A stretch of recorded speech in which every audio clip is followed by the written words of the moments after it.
Would you like to know the difference between good mental health and bad mental health? Sure. All right. Good mental health is, I talked about how nobody was on Blue Sky and it was sort of pointless for me to do it. And then Craig followed me on Blue Sky. That's so sweet. He listened. That's very caring. That's good mental health. Bad mental health is great. Now, Craig, who already follows me on Twitter about this, now follows me on here. He's the only one, but now I guess I got to do it because he's there. And that's bad mental health. Oh. So thank you, Craig. Also, fuck you, Craig. But mostly thank you, Craig. It was very sweet. And I wasn't like I was probably going to stop even if you weren't there. But it is nice to know that somebody will actually see it. Especially because I thought I had a second follower having nothing to do with the podcast, and they must have unfollowed me or something. So, and it's my neighbor, so I'm going to go yell at him probably on Sunday. Okay. So, did you see I resisted the temptation to call the last episode grinding my own gears? No, I didn't notice that. You don't notice nothing about nothing when I post a podcast.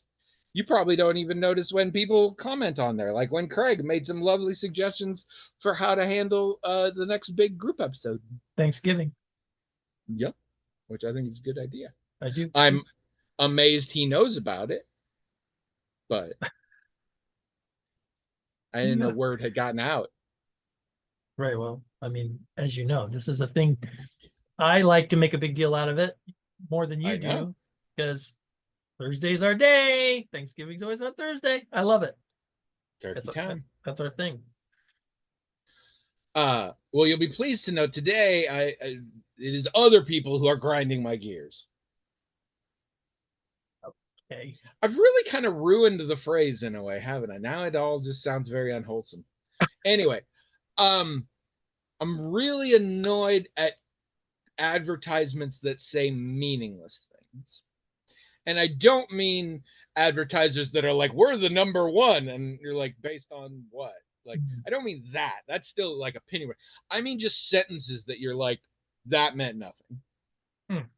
Case in point, a cheeseburger isn't a cheeseburger without a slice of melty goodness. I mean, you mean cheese?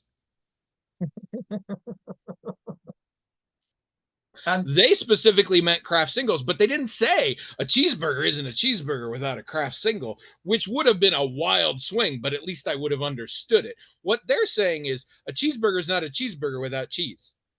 That is what they're saying. And while true, I'm annoyed that like money got spent on those few seconds. Melty goodness. Melty goodness. I'll give you another one. This one's real fun because you got to stop and think for a while. Okay. Those are my favorites. Can a personal, I think it's personal loan, I think is what they say, unlock your ambitions?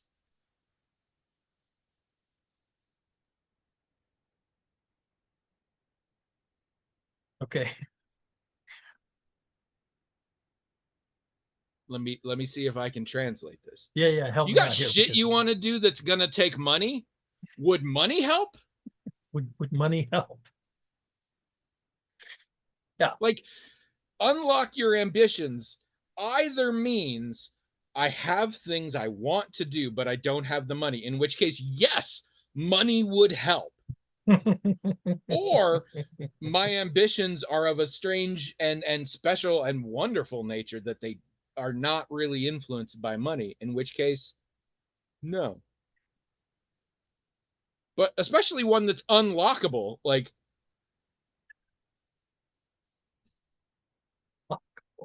I didn't say these people are going to give me a loan so now I can write a book even though I already am at home not doing anything. Like that one would be unrelated. That can't unlock. It has to be something where you're like, I would love to do this if I had the money. And they're saying, well, would money help? Yes. Yes, it would. Well, they are specifically saying would a personal loan from our bank help versus you saving it up versus you getting a better job that pays more money versus you asking your parents. There's lots of ways to get money. Yes. Personal loan is just one from a bank is just one way. All right. So Right? in your vision, they're like, there's a lot of ways you get money. Have you thought about borrowing it? Bang. And maybe you don't have a house, Do so you it's not an think equity that loan. would help? Like, it's such. My point is, it's a yes or no question of such distinctiveness that it never needs to be asked. There's nobody ever who's like, get a personal loan from us, unlock your ambitions, and they were like, let me think. Either yes, and I already knew that, or no, and I already knew that. Like, No, what are you're you right. You're right talking about about? that. You're right about What that. are you talking about? Most people know what a loan is. Would you like our? Are you hungry? That see, this is the thing. Restaurants, food companies, and whatever are never like, "Are you hungry? Could our food fix that for you?"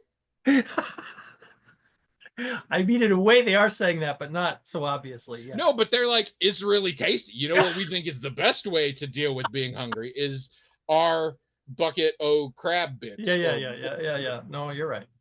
but You're just right. like we make food, would that help your hunger?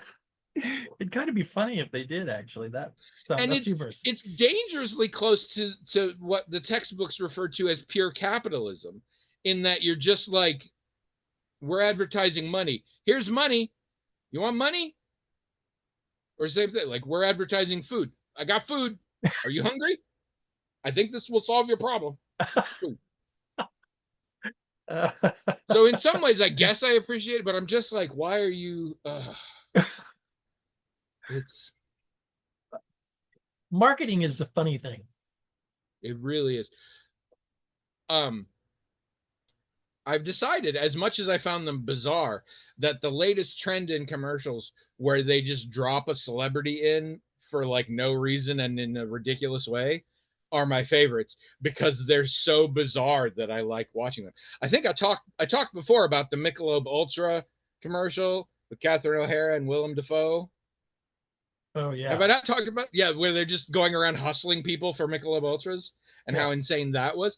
Well, they have a version of that that doesn't involve celebrities. And it's just a montage of people competing for things, mostly sports and, golf and whatever. And the bet is for Michelob Ultras, and they keep reminding each other that and getting like more serious because of that. Okay. And it's not fun. Like the first one, I was like, "What the fuck? Why are Willem Dafoe and Catherine O'Hara hustling people at tennis for cheap beer?" But now it's like, I don't. What? Why would I care that these random people are like what? No. Why would you? Also, why would you do that? They're not. It's not expensive beer. I've not drank it, but I've seen it in bars, and I know how much it costs, and it's not very expensive. Yeah. It's way less impressive than just being like, I'll bet you $5.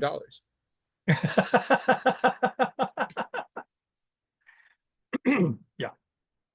So get it together, marketing people. They're madmen all over you. See, I've always been fascinated by marketing. When I was a kid, I almost liked watching commercials more than watching the TV show because it was fascinating to me how people figured out how to get the message out there of whatever their product or service was. I probably could have worked in it with that interest, except I mean, I got interested in other things, but it still fascinates me a little bit and mystifies me too, I have to admit.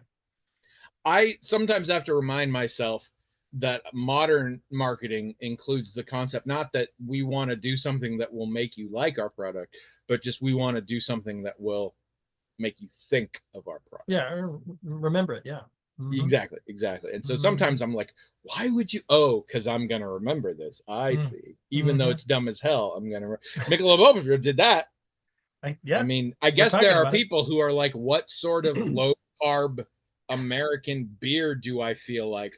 Oh, let's do Michelob Ultra. It's the first thing that comes to mind. Which, to be fair, it is. If I wanted a low carb American beer, I'd probably get a Michelob Ultra. if I'm honest. Actually, what cracks me up is the other night we were doing date night, and Trish said, I said, do you want to go out? And she's like, I don't have any place in mind. Do you want to? And I said, I want to go to Cheddar's. You know Cheddar's over on the interstate there? Yes. Been there a couple times. I didn't have anything specific I wanted at Cheddar's, but I had heard a commercial for Cheddar's that day. So it just worked.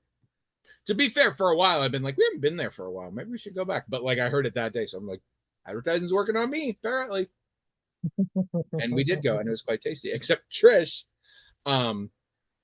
they have a very fancy dessert that's like a big cookie that's in a thing, and it's got ice cream. You know, it's a common thing, but she loves that kind of thing. Problem is, anytime we go, she's too full by the end for it. So she literally just ordered that as her meal, and she is 53 years old. It's simultaneously a thing you have to be that old to do with that confidence, but also a thing you should not do when you're later that night. I will talk about it. She fell asleep way early, and I'm like, it's almost certainly a fucking sugar crash. Anyway, hello everyone. Welcome to the Magical Talking Hat podcast, the only podcast where you can't see my glucose sensor because it's on this arm. Ha ha. I'm Tony. And I'm William, and this is episode 746, and we're doing a double, so I have to remember. We are doing a double because William, as few people realize, is Yankee Doodle Dandy. Yankee Doodle do or die. He's a real live nephew of his Uncle Sam. When were you born? Oh yeah, on the 4th of July. So Nathaniel Hawthorne was born on the 4th of July. Fuck you. Get out of here with your Nathaniel Hawthorne. Actually, that song, I did perform it once when I was a little kid for some reason. I don't remember how or why, but I did. When I was little, like, that's a fun song to kids. It sounds fun. It's fun. It's got neat little lyrics and everything. It's only years later that you're like, oh, jingoism. Okay. And also there's just a goofy song. But so yeah, so William is doing something at 9 a.m. on the 4th of July. So he cannot be fucking around with no podcast. So we're going to do a double today, and it's in the afternoon right now. Usually it's first thing in the morning. And I'm still tired. How does that work? It's like 2 p.m. Still tired.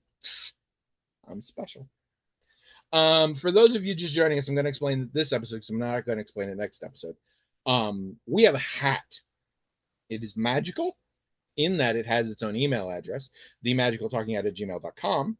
And people write in. Not enough people. I'm pretty sure.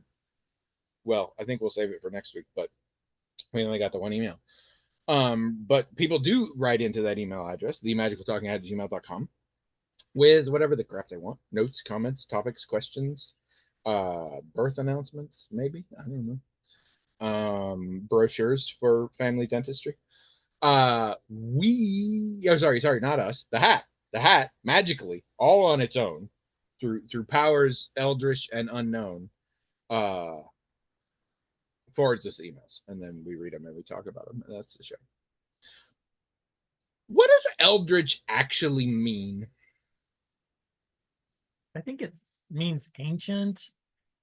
Yeah, I think it's synonymous with arcane. Which I associate as synonymous with esoteric, except arcane. But see, this is the thing. These are words I use often, and I'm suddenly like, I technically don't think I know the definition. I mean, I feel like I get it in the right ballpark when I use it, but like esoteric, I think specifically means known by a small number of people. Okay, so not just sort of obtuse.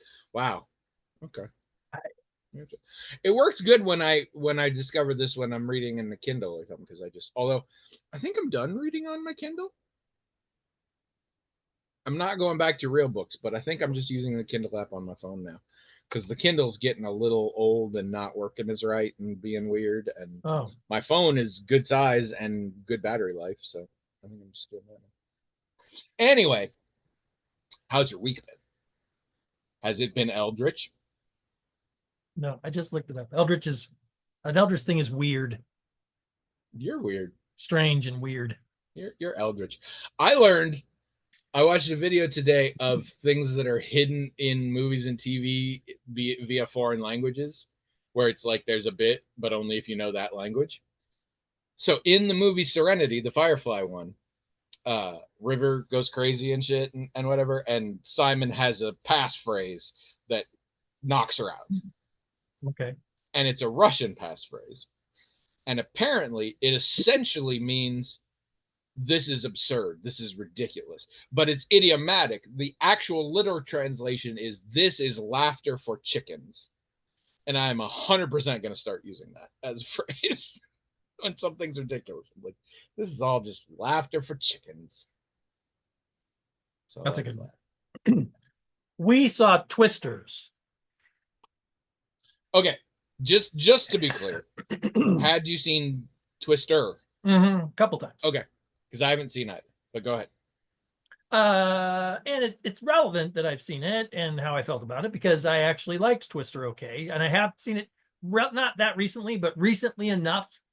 It's so I saw it in the theater, I believe, back in the day. It was kind of a thing for like part of it was made in Iowa, or and so that was really highly publicized in the States. So it was kind of an Iowa thing to go see the movie when it first came out in the theater, which I did. And when I saw it more recently, it's been a few years. I'd say it held up for me personally. It's like, oh yeah, this is still fun. I still like this. And so anyway, so I guess I'd still consider myself someone who appreciates the original movie. This was in general, I don't feel like it's a controversial film. I think people no. mostly think it's really good. Yeah. I don't watch it just because I'm like, I don't care. But even then, I've been like, maybe I should check it out sometime. But not like because I think it's going to be bad. Well, another reason to watch it back in the day was the special effects were pretty. I mean, it was almost like a Jurassic Park type thing where it's like, oh my gosh, this is amazing. I've seen some behind the scenes stuff about how they did it, and it was some real revolutionary shit. Like very similar, like Jurassic Park, in that they were just inventing new technologies. Oh yeah. So, and that's another way I felt like it held up. It seemed, but again, it was several years now that I watched it, but that's the same point. So, this movie, no, that's not as good. And which is the general sense I've got. Like it came out, I think there was an honest trailer, but pretty quickly everybody was like, whatever. And then the first one had, okay, so to have an action movie about tornadoes, you pretty much have to have a lot of stuff in there that's just not true about tornadoes. but you can allow it, right? If you think it's fun, you can go, okay, that's dumb, but it's making the movie happen, and I think this is pretty cool, right? Yeah. This was not like that. This was dumb things happened, and they weren't really that cool. They didn't really pay off in a way that made you go, oh, I can forgive the dumb thing. No, I can't forgive the dumb thing because this didn't pay off the way it did in the original movie. Just constantly like, that's not how tornadoes work. Yeah, exactly. Again, you do that in the first movie, but there's a payoff where you're like, okay, I'll allow it. This was like, okay, you just did a dumb thing. Is there going to be a payoff? No, then I don't allow it. Go back and try again, movie. Go. We're going to stop here. I'm going to go do something else. You go try again. We did like better movie. We did like, Abby and I both liked the female lead. They didn't utilize her very well. I've forgotten who that is. I don't remember her name either, but she was quite good in it. And I don't know if they were trying to set this up for sequels or something, which would be weird. Almost certainly. It's kind of a again, you have tornadoes and storm systems and all that have to do things that even a layperson is going to immediately realize that's not how that works. So it's going to have to pay off in some way. Don't have faces. It's going to have to pay off in some very specific way. And I don't even know how the first movie did it. It did, I thought. I was entertained by it.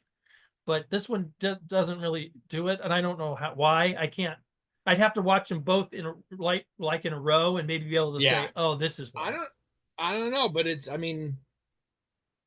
this is what usually happens with legacy sequels, especially ones that aren't comedies. Because what you're talking about is pretty much what happened with Independence Day as well. Like I think the first movie was a little bit lightning in a bottle. Well, Like, maybe so. I don't think a movie about chasing tornadoes, 9 times out of 10, I don't think that's a great movie. So I think they did have, like, I always know Bill Paxton and Helen Hunt. It's a fucking star-studded cast, both in terms of people who were famous and people who later became famous. Like, there's a lot of people in that movie. Yeah. Well, and ones that we lost late. Philip Seymour Hoffman's in that fucking movie. Hoffman, exactly. Well, I think another movie like that is Ghostbusters. I don't think after the original Ghostbusters, I mean Ghostbusters 2 did okay, I think, but nothing they've ever done with Ghostbusters since then. I don't, lightning in a bottle, like you said. There's a lot of those, and when you get into horror, you get a lot of those. But in general, like okay, this sentence would have been true a few months ago. No movie has a budget over 100 million that isn't planning on sequels. I don't know if it's still true because I don't know how much Sinners cost because it looked very expensive. But maybe it wasn't. Yeah, we still haven't seen that. But Sinners, absolutely see it. Yeah, I want to. Best things come out in a while here. What else? Seems like there's a movie we saw that I'm forgetting to talk about, but it doesn't really matter because I'm sure whatever it was, I had the same feeling about it that I had about Twisters, and lots of movies these days that, or you would have, yeah. Well, they just don't. I don't know. I mean, it seems like, and I don't know if it's that the films just aren't as good. I don't know, like the bar for quality has gone down somehow, or if I'm over it, like movies in general. You know what I mean? Because here's the thing: when I was growing up, we talked about this. I wasn't really a fiction person, and I wasn't into any type of long form fiction, not just novels. But I actually wasn't that much into movies. I'd sooner have watched a making of documentary about a movie than watching the movie. I didn't really get into long form film or novels or anything like that until I was in college. And so then there was a period of time where I was kind of catching up with things everyone else had already read or already watched. And I wonder if I'm just like, nah, I'm done. I feel like I've seen enough of these. They're not gonna, there's nothing more I can get from this medium that's gonna inspire me, but that can't be true. I mean, surely there are stories that could be told that would still inspire or excite me. Surely. The movie industry is getting very dumbed down. We mostly have two kinds of movies. 95% of all movies now are just iterations on movies you've seen 1,000 times before. Maybe that's part of it. And so it's, they don't always suck, and you're like, oh, this is fine. Mm-hmm. But they have to really be like the best one of those you've seen for you to notice. Yes, you're right. I think you're right about that. And then three of the remaining 5%, 3% are tried and true, been doing it for decades, auteur filmmakers. And they are still making stuff that society is telling me is awesome, Megalopolis notwithstanding. I am just so sick to death of all of these guys' very specific visions. I don't understand how Scorsese can say a single thing more about gangsters. How is there anything left for him to say about gangsters? And then there's people like Todd, what's his name, the Joker guy, and in my opinion Nolan, who are just genuinely trying to piss people off. Like, that's their whole plan now. Is they're like, you worship me as a filmmaker? Well, fuck you. How much money can I get to just do shit and not give a damn if anybody cares? Yeah. And then the remaining 2% are original concepts and new voices.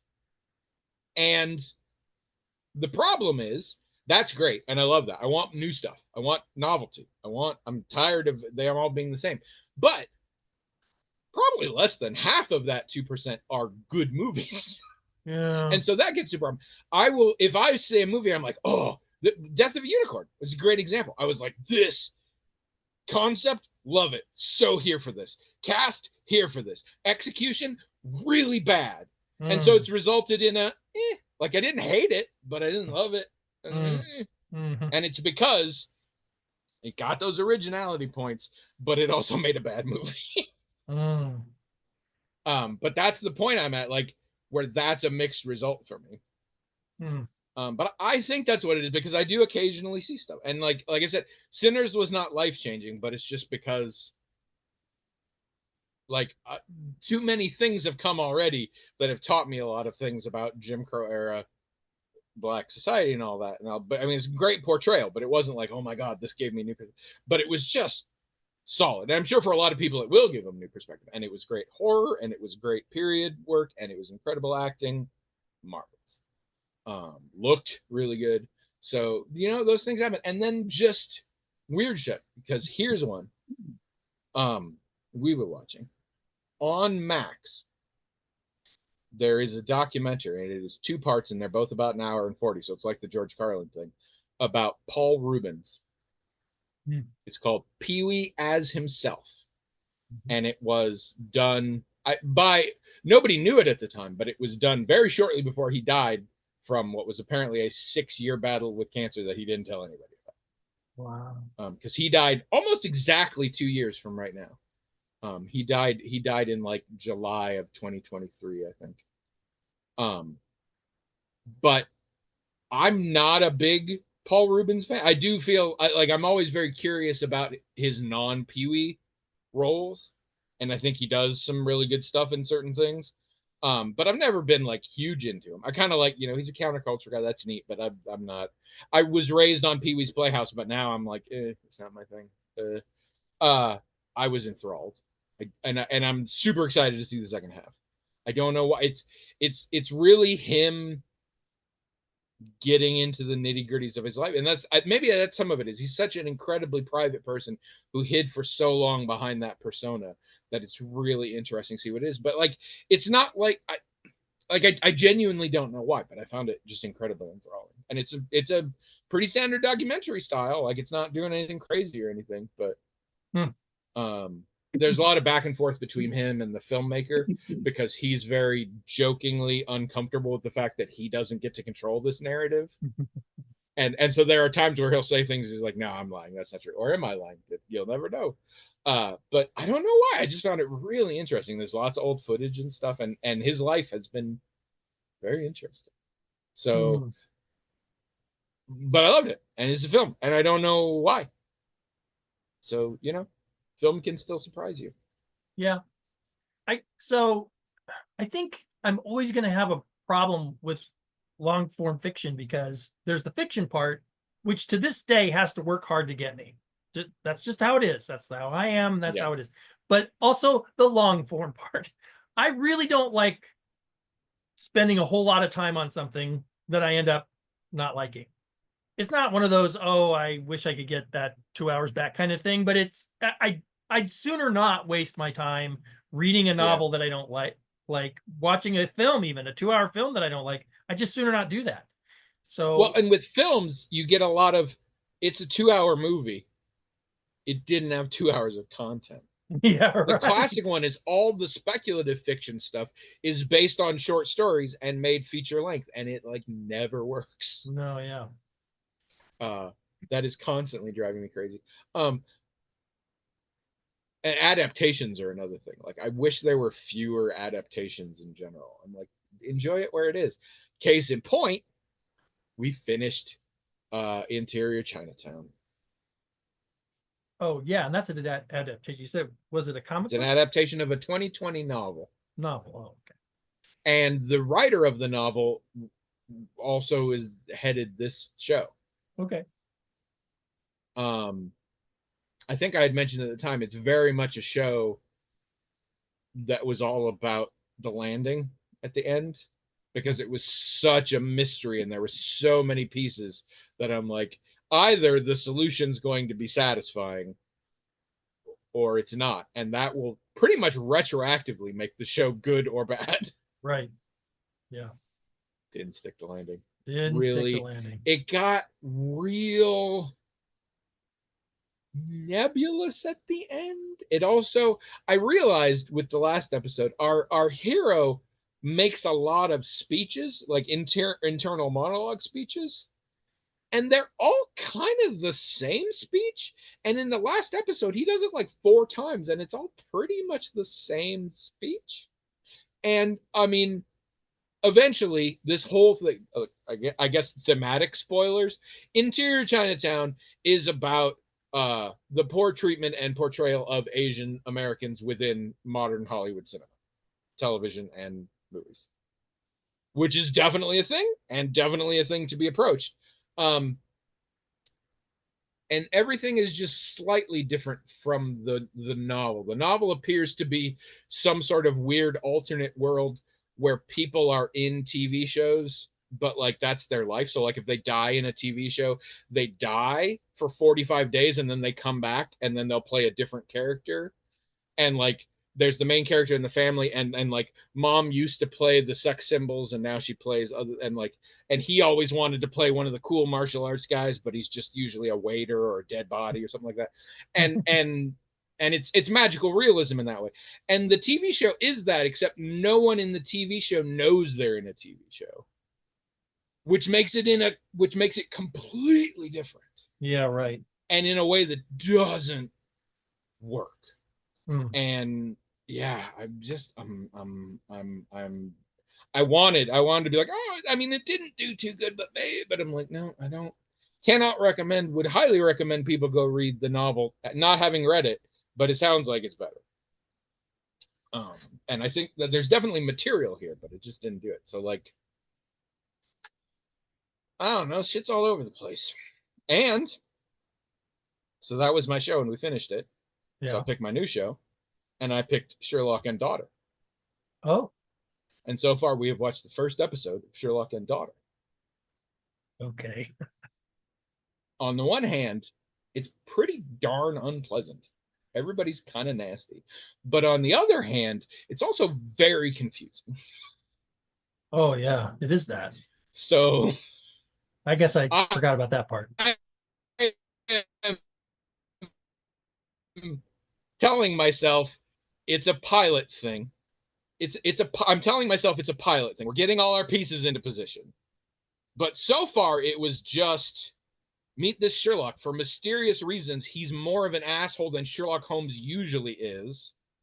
Also, we want to give you many, many reminders that being a woman in the 19th century was just the worst thing ever. We don't want you to forget. So every 10 minutes or so, there has to be an assault or a complete disregard or a being dumped in the streets, or like things have to be real shitty for women all the time, which is quite realistic and not why I watch TV.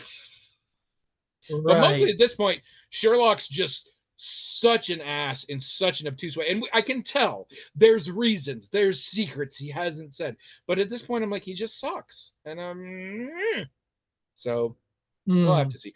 Ardalo Hanlon is in this, which makes me happy. I'm a big fan of his, despite thinking Father Ted's a terrible show. Sorry, Stu. Sorry, Craig. You're probably going to be real pissed off at me for that. But Father Ted sucks. Go back and watch it. It sucks. But I do love Ardalo Hanlon. So I probably just pissed off most of the British Isles right now. Unless maybe the Irish hate Father Ted. That would be funny if that was true. Somebody, we don't got no Irish people. Craig, move to Ireland. Wait, Stu, go back home. No, shit. Somebody find out. Anyway. But anyway, Ardalo Hanlon's in it. I like him. I thought he was playing Watson until I finally figured out, oh, Watson's not here. That's actually a plot point. It wasn't super clear, but it's there. Yeah, so we'll see. We're not giving up on it, but it was not a classy opening. I don't even remember any of that. Something kept us watching, though. I think it's got great people. I love David Thewlis so much. He does so many things where he just plays the most awful people that I can't go near, but everything else, I adore him. He's an incredible actor. Yeah. And she seems really good. Sure. It's fine. Very much. Uh, all right, we got anything else interesting? We got a half hour to kill. I mean, oh my god, so much happening. Oh, all right. Well, this is really going to ensure I have nothing to talk about next week. But last night for funsies, I actually watched a movie by myself that wasn't like a shitty movie, Oh, like just a movie. wow. Well, it's come up a few times in because I watch all these video lists and I watch a lot of things about movies, and so this movie has come up a lot, and I was like, maybe I should check it out. It's called Upgrade. It's a Don't, sci-fi movie from a few years back. don't think I've ever heard of it. It I would say it is probably a sci-fi action, maybe horror. I don't know for sure. Um, it's the big thing is it is written and directed by Lee Wanell, who's the guy who wrote Saw, and that Hmm. like launched his career. And he did Invisible Man, the Elizabeth Moss one recently, which everybody loved and I think is amazing, but it deals with topics that I couldn't watch it. Um, this is him, uh, and it's near future. Things are more automated and shit like that, and then our hero's wife dies and he becomes a quadriplegic, and then a scientist has a chip that will like they can hook it in and he won't be a quadriplegic anymore, and he loves that. And then it turns out that the chip is like an AI thing and talks to him and shit, and together they try and go find the it kind of turns into The Crow a little bit, where they like try and hunt down the people that were responsible for his wife's murder and find out why and everything like that. And then lots of things happen after that, but that's the premise for it. And it is I purposely didn't have Trish watch it because I got the sense it was going to be real violent. I don't remember where I got that idea, and it has some moments, but I would say it's no worse than any other horror stuff we watch. Like it's if you're like, oh, I don't like any horror, then don't do it. But it's just like a couple of times there's some blood and gore, but that's about it. Um, yeah, it's good. I mean, it wasn't mind blowing or anything, but I full on didn't know where it was going. I mean, it's one of those movies where you're like, what's to it? There's going to be a big reveal or something, but I didn't know what it was. So that was cool. Um, and because it's a chip, an AI chip is moving his limbs. And that's the thing is the fight scenes are all when he lets the chip take over, and it's good fight scenes, but it's also like sped up, and he's very stiff in a way that works really well and is kind of fun to watch. And they do fun shit with the camera. It's like when he'll start, he's down on the ground doing nothing. He's like, okay, you do, and he just literally lifts up, and they do cool shots where like the camera moves with him and stuff. And it's just pretty well and interestingly shot. So that was fun. I haven't just watched a movie in a while. Wasn't that director involved with Insidious also? Possibly because he and James Wan are buddies. Like because they both did Saw. Like that was sort of their introduction. So they've been that Um, was their baby. And that was fun. There's a shot in it where he's trying to go into a building, and it's apartments and there's all the buttons, and he's pushing one and the person doesn't answer, so he has to go up the stairs. But I noticed one of the buttons said J period Juan on one of the other things, and I was like, Easter egg. I got it. But yeah, it's on Netflix, so if anybody wants to check it out, it's again, if it sounds fun to you, it's not bad, but I can see why it's not necessarily a movie everybody's into. But I'm kind of getting more into action movies these days, which is weird. I I, grew up not being into them at all, but it's this just fun. They're just fun. it sounds like a film I would have seen. Maybe we have seen it, and I just don't remember. Well, I'll ask. It's a pretty generic ass name. Yeah, I'll ask Abby about it. Maybe we've seen it, and I just don't But remember. I am super excited. I saw a list of the worst movies so far this year, and I'm sad to say number 10 was Death of a Unicorn, which I get, but it was number 10, so there were 9 worse ones. But one of them was a movie I've never heard of. Apparently, this year, an exorcism horror movie that pretty much is just an exorcist ripoff, where the two priests are played by Al Pacino and Dan Stevens, came out, and apparently it sucks. Wow. So I got to see this now. It's called The Ritual, which is bad because there's a 2017 movie called The Ritual that kicks ass, and everybody should see it if you like folk horror. It's on Netflix and it's awesome. I've seen it twice. That's how much I like it. Well, to be fair, I saw it once and liked it, and then Trish found out about it, and I was like, I'll watch it with you. So I don't know that I would have seen it twice on my own, but I liked it both times. It's good, and it's also called The Ritual, but this one is called The Ritual, and I'm very excited to see that.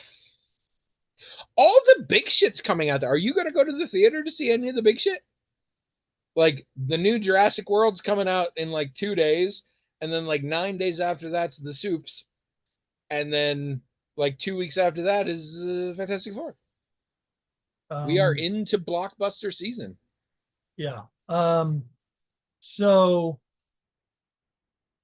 I think we might have seen The Ritual.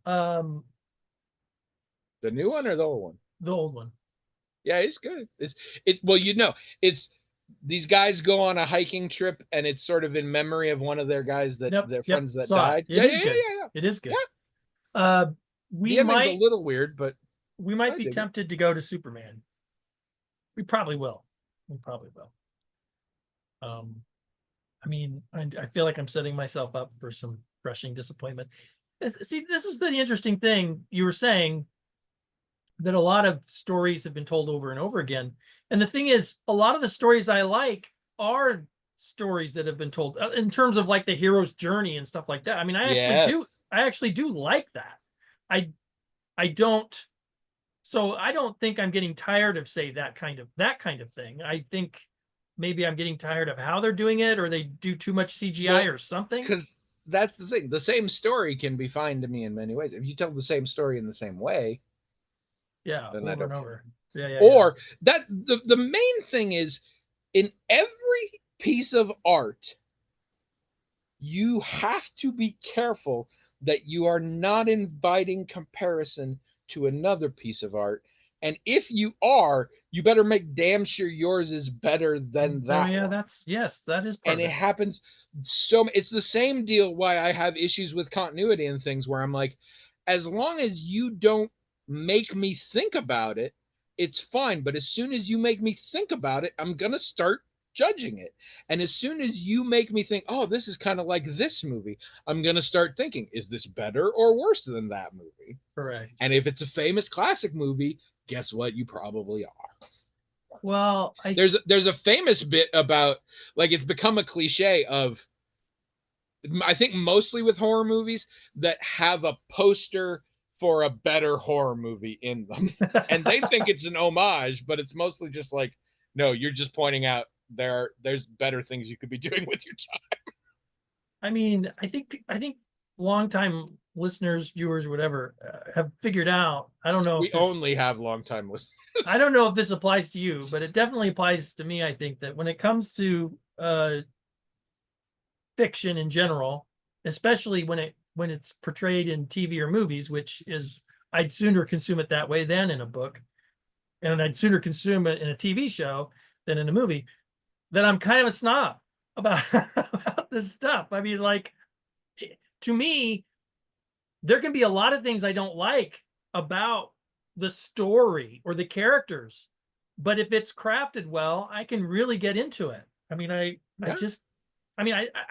suppose that's valid in a way, but I think by most people's standards, that's pretty snobbish. But there are so many ways you can make it, and let's not discount, and this is very true for me, that, like, fucking what mood I'm in, how much sleep I had, how comfortable the seat I'm in, like, huge. What I was expecting, that's a huge one. I try and go in assuming every movie's gonna suck now, because it's just safer to be pleasantly surprised than disappointed. Expectations are a big thing. Anytime I get excited, that's why I was real nervous about Sinners, because I'm like, I really want this to be good, and I feel like it's going to, and I don't. That's a dangerous thing to go in with, but it turned out it was, so that was great. But like King Tide, I was very excited about King Tide. King Tide reminded me very much of Midnight Mass, and consequently made me realize all the ways it was bad, and I knew it was bad because Midnight Mass had already done it good. Yeah. Like, you have to watch out for that stuff.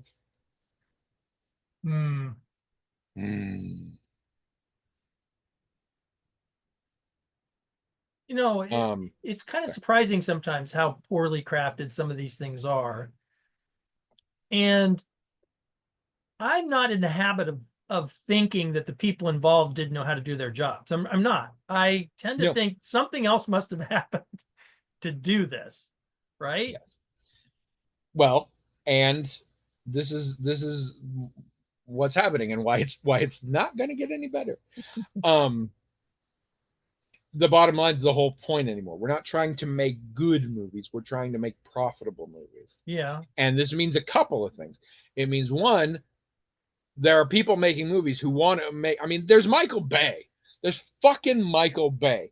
Michael Bay has never had an artistic bone in his body. He makes very successful movies, and he freely admits himself he makes movies only for teenage boys. Um, which makes a lot of sense. Uh, but he's a very successful, very prolific filmmaker. Mhm.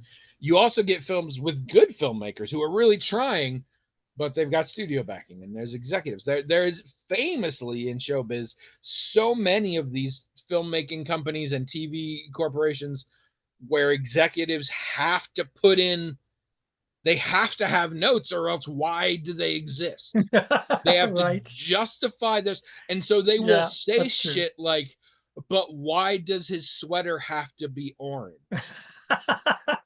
And I did not make that up. That came from, admittedly, I don't know all the story, but an insider told that story one time, and that was the exact note: was why does his sweater have to be orange? Like, and so you got to filming by committee. We've discussed this many times, which is why the auteur thing should seem better. And I like auteurs. I just don't like established auteurs. I'm like, you've had your time. Let somebody else come and do it. Let somebody There else. should be. This is like how I used to say that TV shows should always get at least 3 seasons and no more than 5. Everybody should just get a set number. If you go into the industry, you get to make 5 movies, and that's it. And so learn as quick as you can, and that 5th one, fucking nail it. But that's it. But yeah, nowadays it's entirely algorithm based. It's these things were in this movie, and it made a bajillion dollars, so we're gonna put them in the next one. And we're just going to assume those are the things that made the bajillion dollars. Yeah. Just things we can identify. And then the final nail in the coffin is success is not success anymore. Red notices. Red notices are hugely successful. Even when they suck. Even when the whole world collectively is like, that sucked. Netflix is like, yeah, and 3 billion of you watch that to come up with that position. And you're going to do it again next time because we know you're not really watching. You're on your phone, you're folding laundry, you're doing something else with it on in the background, but that's good enough for us. So, Yeah. like Electric State, huge success for Netflix. Everybody agrees, not a great movie, but everybody fucking watched it, including me. And this is something else just came out recently that is, I can't even remember what it was, but it's just getting absolutely skewered. But it got great reviews. I mean, sorry, it didn't get great reviews. It got great numbers because people just had it on in the background or watched it for 20, 30 minutes because the barrier is so low. I will watch shit now that I would never have watched if I had to pay for it or go out or things like that because it's just fucking free. I'm still trying to decide if maybe I'm going to watch the Super Mario movie because why not? It's there. Max just got the Minecraft movie for a hot half second. I thought about that, and then I was like, "What? No, of course not. No, definitely not. What are you talking about?" So you've listed several things in machine gun fire fashion here that are incentives in the industry that are driving the quality of everything down. Yes, I should say I have been spending a lot of time lately thinking that intelligent life was probably a cosmic accident, and things will probably be better when it's gone. So that may have colored all of my opinions about the movie industry, along with everything else. Okay. So the problem with these movies is human intelligence. If the dogs were making the movies, they'd be great.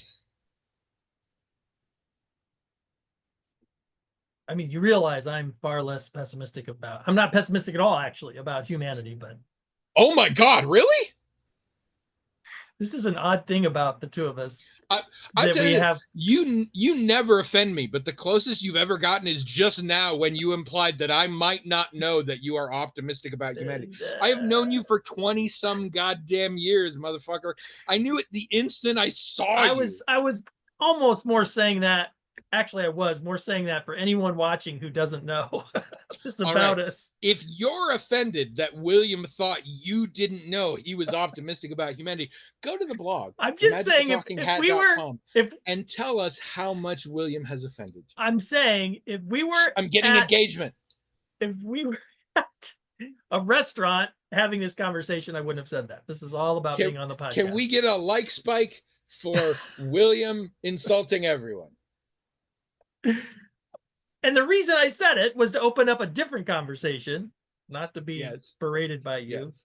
even though that's our thing. Well, if it helps, humans aren't really making the movies anymore. What I was going to bring up was it seems we have a, this has always been true about our friendship, it seems to me. I mean, hasn't it? Yeah. Since from the very beginning. We are a classic diode here. We would have a sitcom. I'm Oscar, you're Felix. But it goes deeper. It goes to emotional levels. I mean, they've had Sam and Max, I think, on Disney Channel. There was one with Ariana Grande and somebody, and one of them was like cheerful and happy, and the other one was just bitter and smug and selfish all the time. Yeah, no, we've always had that. And again, it invites comparison to other things, and we suffer for it.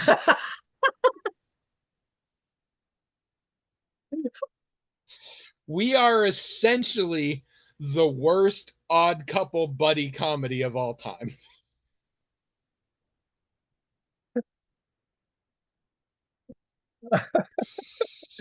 Yeah. That. Yeah. You've nailed it right there. Mm-hmm. Yeah. I'm Eddie Murphy, and you're whatever white guy they could get. Maybe Nick Nolte. I don't know. First off, you are both Judge. No, oh my God, you're just Judge Reinhold. I don't know why I'm playing around with that. You are Judge Reinhold. You are, always have been. I'm suddenly realizing I'm friends with Judge Reinhold. I never realized that. Judge Reinhold. Have you noticed that in Fast Times at Ridgemont High? Have you noticed that Ryan George sometimes, he's got an alternative channel now. I don't know if you've seen it.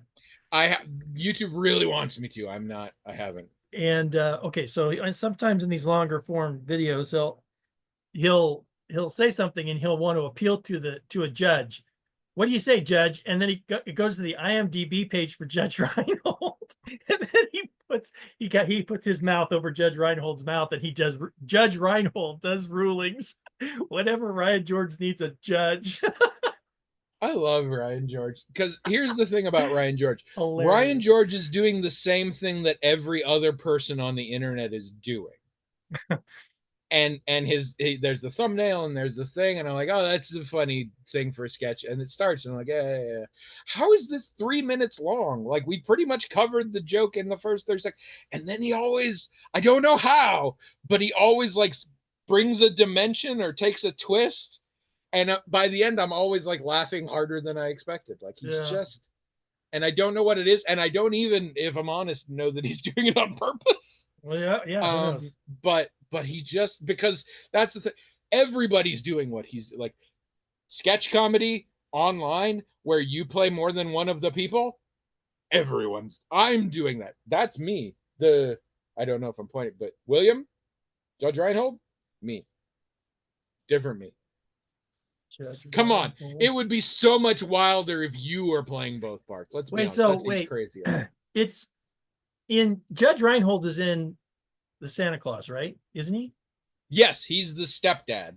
He's Neil, the I've never seen a Santa Claus movie. He is Neil, the family therapist, who Tim Allen's ex-wife remarries, and who doesn't believe in Santa Claus because he wanted a Oscar Mayer weenie whistle and never got one. And by the end of the first movie, he gets one, and then he believes in Santa and is happy. And Okay. later they have a girl. I forget her name. So it's interesting that you should compare me to that actor. And in that movie, he's a therapist. He is. He's not a very good therapist, for the record. Once again.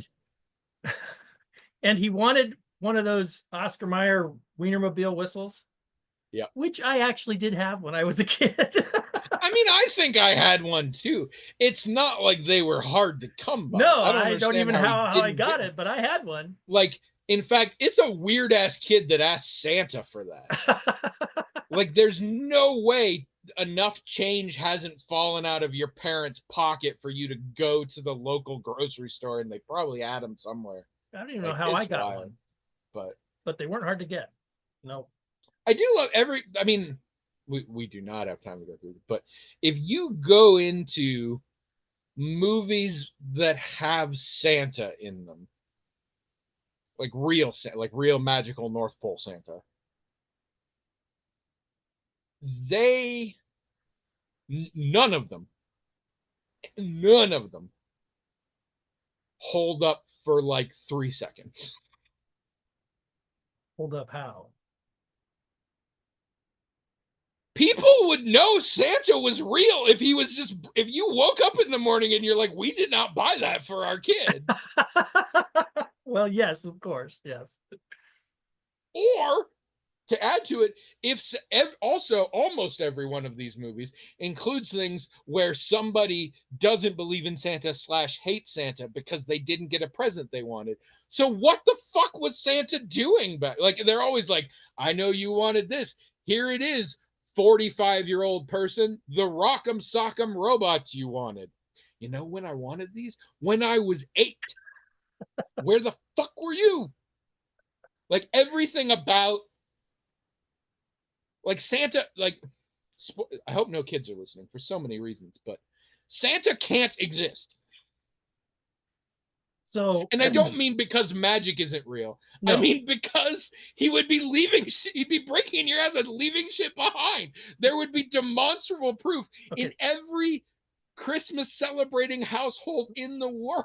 Right. Now, so you started this in the context of a movie and it doesn't work. But in real, as you're pointing out now, in real life, it doesn't work. When I was a kid, I thought about this very thing. I mean, of course you fucking did. Because I was like, you were 3 and you made some sort of spreadsheet. No, I just remember thinking, I know Mom and Dad bought this. They put Santa on it, but I know they did. Not that I saw him do it or anything else, but I just know. I absolutely did not. And also there was the problem of Santa's making this in his workshop, but he's putting it in this box that I saw at the store. To say nothing of the fucking branding.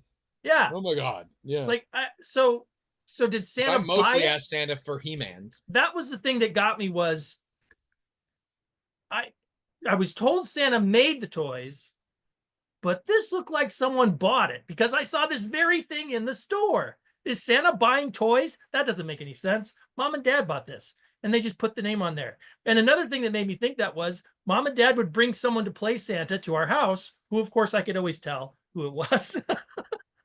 Well, I always think that's a bad call. Trish's family did that too. I'm like, you're going to lose the kids after like age 4. No, yeah. They're going to start recognizing shit. That's part of it. And also, we go to this mall, there's Santa. We go to this mall, there's Santa. We go to this mall, there's Santa. You know. Well, no, did you not get around that one? We always did that.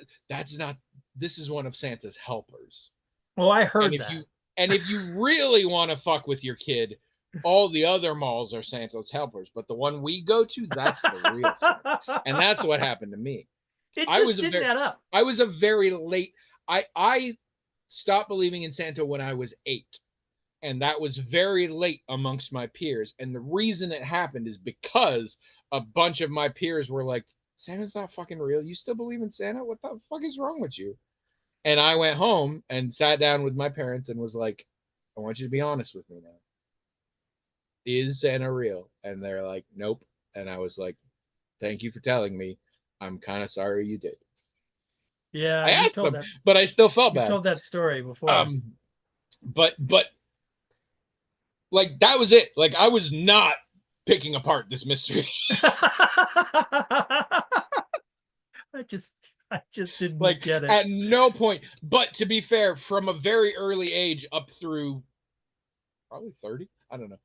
I never really believed in it, but I desperately wanted the supernatural and the magical to be real. That's always was a thing because I was a big fantasy kid. So like, Yeah. I wanted, so I think I held on to that shit longer. I don't know. It was weird. But William, I have a question for you, and you need to give me a real answer on this. Are you a Frankenstein? No. Okay. So you, all right, I'm taking you at your word. You're not a Frankenstein. No, I'm not. So you were born, right? Uh-huh. Not made, born Mm-hmm. with a very old man's brain in your head. How? Okay, now You were listen. born an old man. I think honestly, I think the problem was I didn't understand things like other kids did. I think I didn't get it. Like if someone said something, it had to make sense to me, and a lot of things didn't. Remember, I had a hard time learning how to do multiplication because I just didn't even get it. All my friends knew how to do multiplication before I did. And they were getting straight A's on multiplication tables.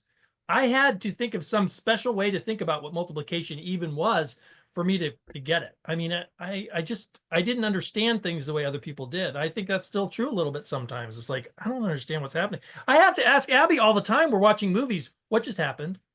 Why did that I happen? And she has to explain it to me. I am not questioning that you are very dumb and I think I'm not very smart, really,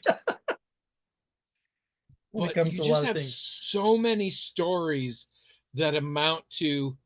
So when I was 3, after I finished my taxes for the year, No. I went and talked to some senior citizens and we played some cards, drank a little bourbon, and then we got to see. And I led the charge. They were all like, "Oh, I think he's real," and I was like, "I don't know. I have a list of reasons why I'm suspicious." You have a lot of stories like this. A I'm lot of stories. sorry. I just remember thinking certain things about I'm things. William. I love you and I support you. And when you are comfortable enough to tell me someday that you really are a Frankenstein, we're gonna go to the parades and the whole thing. I'm gonna wear a shirt, proud best friend of a Frankenstein. Like I'm here for it. But Okay. in your time, in your What? time. Here's the thing. Mm. I have a picture of right after I was born, and I've always thought in that picture I look like the ugliest, most wrinkled up little raisin of a human being ever, and that's made me think maybe I'm a changeling. Maybe that's the thing. Or maybe that's not you. Maybe they fooled you. Maybe your parents were gaslighting you into thinking you were a real boy. Oh my God, you're a Pinocchio. I'm a Oh my Pinocchio. God. Explains so many Pinocchio things. Judge Reinhold. Literally, I understand you in ways. I understand everything about you now. Pinocchio Judge Reinhold, like this is the theory that fits 20 some years of French. You're Pinocchio Judge Reinhold. All right, we have to go because we have to start this up again. Yeah. But before we leave, I want to say that I realized, and I'm really sad it took me this long. I know of a good therapist in TV and movies. Oh, Of one. who is it? Uh, Sarah Fields, Dr. Sarah Fields in Ted Lasso. Oh yeah, she's pretty good. She's got her own issues. Yeah. But I honestly that makes it better in some ways. I mean, I think it just to show that. But as an actual therapist, she's quite good. And not just, there's a bunch of things where she goes behind a closed door with somebody and they come out and they're like, you solved all my problems. But you actually get to see her therapist sometimes. And she's good. Oh, not bad. So we got one. It would make sense that Ted Lasso is the exception. I still don't know what I'm going to do about that fourth season. All right. Pick a number that is the age you first considered compound interest. Um, Don't lie, or the quest is going to come out wrong. I think it was 14. Fuck off. Actually, no, I can give you that one. It was in math class, wasn't it? No. Oh, then fuck off. 6. No, it's 15 probably. It was in I took business classes in high school, high school. I was You're the worst person. I was in FBLA, Future Business Leaders of America. Of course you were. And I think I didn't really know about compound interest or anything until I took those classes. And I think it was probably when I was 15. 15. I remember a math formula for calculating compound interest. So that means it came up in a math class. But I've told you to fuck off way more than usual this episode. All right, this is 14 or 15 here. All right. All right. Well, this will be good for you. Maybe. It's a writing prompt. Oh. That's different. We haven't really had those before. No, I don't think we have. Oh.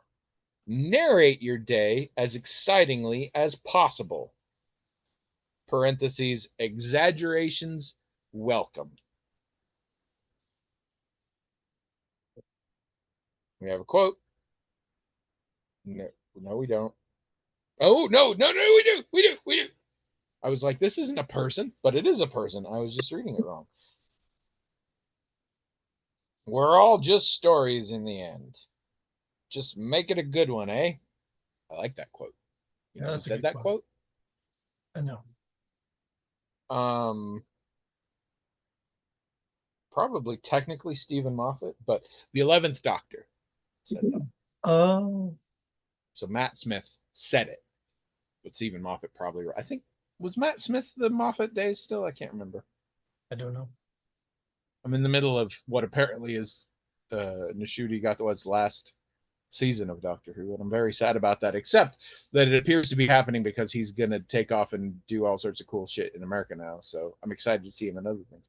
I really like the actor. So, but for you all, please email us, themagicaltalkinghat@gmail.com, with some stuff so we can talk about other things, because as we've established, I've figured William out completely now, so I don't know what we're gonna do if you don't have emails for us. And also listen again next week. Go to the blog, magicaltalkinghat.com, and tell us your thoughts on all of this. And if we all clap our hands hard enough, William will become a real boy. Maybe.